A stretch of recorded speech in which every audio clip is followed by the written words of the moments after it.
my WWE Night of Champions 2008 review. The opening matchup was John Morrison and The Miz versus Finlay and Hornswoggle. This was a actually decent match. Wasn't as bad as what I was expecting. Pretty much, you're expecting this to be pretty much a comedy match, more on the entertainment aspect, and it did do that, and it actually made it an enjoyable match. During this match, you saw good tag team wrestling from John Morrison and The Miz. Finlay got in some good stuff against them, and during one point in the match, they had Miz and Hornswoggle exchanging moves. Actually, let Hornswoggle do some actual wrestling moves. Pretty much, this was a comedy match. The end of the match comes when John Morrison gets put in the Celtic Cross by Finlay. Hornswoggle goes up to the top, tries to hit the tadpole splash. John Morrison rolls out the way and then gets up and throws Hornswoggle off the top rope into the ring and then pins him. So still your WWE World Tag Team Champions are John Morrison and The Miz. Up next was Chavo versus Matt Hardy for the U.S. title. And this was actually a decent match, a whole lot better than what I was expecting. I didn't know how these two could work. But you saw some good back-and-forth action from both of these.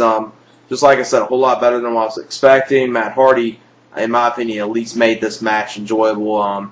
He really pretty much carried Chavo during this match, in my opinion, because I'm not a huge Chavo fan. I think he's very lackluster in the ring. And hopefully, they start trying to give Matt Hardy a pretty decent push here.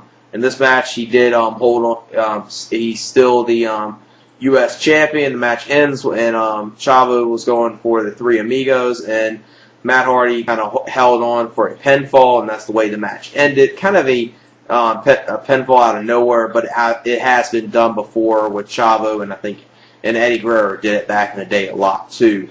And next matchup was in that match about 2.5 stars. The next matchup was Big Show versus Mark Henry versus Kane for the ECW title. This match, just like everyone is expecting, completely terrible match, nothing good at all. Probably one of the worst three-way matches I've ever seen. None of these wrestlers gelled well at all, and it's just, a typical, big man or giant match, and nothing really enjoyable. The match ends when Kane and Big Show were up on the top. Kane hits a superplex on Big Show, then Mark Henry hits a splash, and Mark Henry becomes the ECW champion. So not an enjoyable match at all. Mark Henry won the title like anyone actually cares. About, 1.5 stars and 1.5 stars at best. Then the next matchup was the tag team title match for the Raw tag team titles between Cody Rhodes and Hardcore Holly versus Ted DiBiase Jr. and a mystery partner. And at the beginning, you saw, before the match even started, you saw Ted DiBiase Jr. get on the mic, say, "My partner's not here yet. Can we hold this off for a little bit?" And the referee said we couldn't do that, so the match just starts. Cody Rhodes turns on Hardcore Holly like everyone saw that coming, and then hits him with a DDT. Then you see Ted DiBiase Jr. get a little offense on him, and then obviously, eventually them two, in a very, very short match, become the new tag team champions. So Cody Rhodes and Ted DiBiase Jr. are the tag team champions. Hopefully they do something good here, because definitely they're two good talents, but the only thing bad about it is, you don't got any tag teams they really can go against. You got Crime Time, and that's about it on Raw. And maybe you got a few other ones that are thrown together. And I don't think anyone wants to see a Ted DiBiase Jr. and Cody Rhodes versus Hardcore Holly and some other veteran that he would team up with. And at best, it was not really a match. It was just to get the titles on, to get the tag titles on Ted DiBiase Jr. and Cody Rhodes, and have the Hardcore Holly and Cody Rhodes team finally break up. At best, if I had to rate it, just a star, but the match served its purpose for putting Ted DiBiase Jr. over and ending the Hardcore Holly and Cody Rhodes team. Then the next matchup was Chris Jericho versus a mystery opponent, and it ended up being Kofi Kingston. This was an enjoyable match. Good back-and-forth action. These two worked very well with each other. The only thing, about this match, I don't know if Kofi Kingston's really ready to be in this position as, pretty much an upper mid-carder, because even though they don't do that much with the IC title. Still being an IC champion still means a little something. Not as much, but still a little something. And he actually upset Jericho in this match. You saw at the end of this, you saw Lance K get super kicked by Shawn Michaels.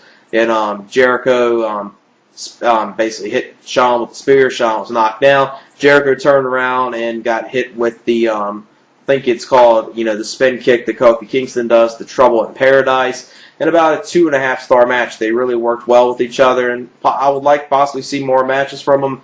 Just like I said, I don't know, this possibly could be too quick of a push for Kofi Kingston. I didn't see, this quick him becoming the IC champion, but hopefully, with him being the IC champion, and possibly they try to get a little more emphasis in it and try to make the IC title mean something again, which it hasn't for a long time. Then the next matchup was for the Women's Championship with Mickie James versus Katie Lee. And this was a very good women's match. Both these two worked very well with each other. Good back and forth action. During this match, you saw Katie Lee have some good in-ring psychology, working over Mickie James' arm during this match, putting her in the Fujiwara armbar. You see a lot of wear-down maneuvers on Mickie James' arm from Katie Lee, and you saw, Mickie James doing some of her maneuvers. Just a very good women's match. Really enjoyed it. Definitely shows that WWE's trying to improve its women's division with these type of matches, and I'm glad they're doing it, and glad they're actually having their women go out there and be competitive in the ring, other than just the the bra and panties, pillow fights, and shit like that. Because that worked in the Attitude Era, but now kind of need to have it focusing more on the wrestling aspect as far as women's wrestling. If you want to do that stuff on ECW or do that on SmackDown. But now they got a Divas Championship coming soon on SmackDown, if it's not already on there yet. Then about that match, I would give about 2 3/4 stars. Mickie James wins and retains the Women's Championship with the implant DDT to Katie Lee. Very good match. Then the next matchup was Edge versus Batista for the World Heavyweight title. This was a good match. The only thing bad about it was, typical, pretty much all Batista's matches start off very slow. Then it starts picking up in the end. Him and Edge start doing good stuff about halfway through the match up until the end. Then during this match, you see Edge knock out the SmackDown referee. This leads to Vicky Guerrero and Hawkins and Ryder coming out there, and Vicky Guerrero saying that now the special guest referee is Chavo Guerrero, coming out here basically to help Edge in a screwjob fashion. And during this, you see Batista. Before he gets out there, you see Vicky Guerrero get thrown into the ring by Batista, and he picks her up and throws her onto all of La Familia. And then see Edge hit Batista with the world title belt, and then Chavo Guerrero rolls back into the ring and counts the 1, 2, 3 for Edge. So Edge is still the World Heavyweight Champion, and that's definitely glad they kept him champion. And about a 3-star match, not as good as what it probably should have been, but a lot of Batista and Edge matches have been a little iffy, and sometimes they're good, sometimes they're not. This one was, just a typical match between them, nothing great, but nothing bad either. Then the next matchup was for the WWE title between John Cena versus Triple H in the main event in a WrestleMania 22 rematch. And this match was good, not as good as WrestleMania 22, but I don't think that many people were expecting that, because that match was very good. But you saw some good stuff in here, good counters. During this match, you saw at the end of it, you saw John Cena put Triple H in the STFU. Triple H reversed it into a crossface. Then Cena reversed that and picked him up, tried to hit him with the FU, and then the match comes when Triple H hit a pedigree. Earlier in the match, both of them kicked out of their finishing maneuvers. You saw Triple H kick out of a FU, and John Cena kicked out of the pedigree. This was a very good match. Good match to main event the show. Felt it possibly could have went on a little bit longer. Definitely, not a huge fan of the outcome, because Triple H is the World Heavyweight Champion. And this just leaves, unanswered questions. Before this pay-per-view, everyone, thought it was pretty sure that, after this we're going to finally find out, who was going to be the world champion on Raw and who was going to be it on SmackDown, where the titles were going to go. But still, you got that unanswered question, but WWE's probably doing this, to possibly, hype up, Raw for tonight, then, the Great American Bash pay-per-view. Don't know where this could lead to. This could lead possibly to a Edge versus Triple H unification match, not just, unification of, just having one title in WWE, but that's probably what you could do with SmackDown.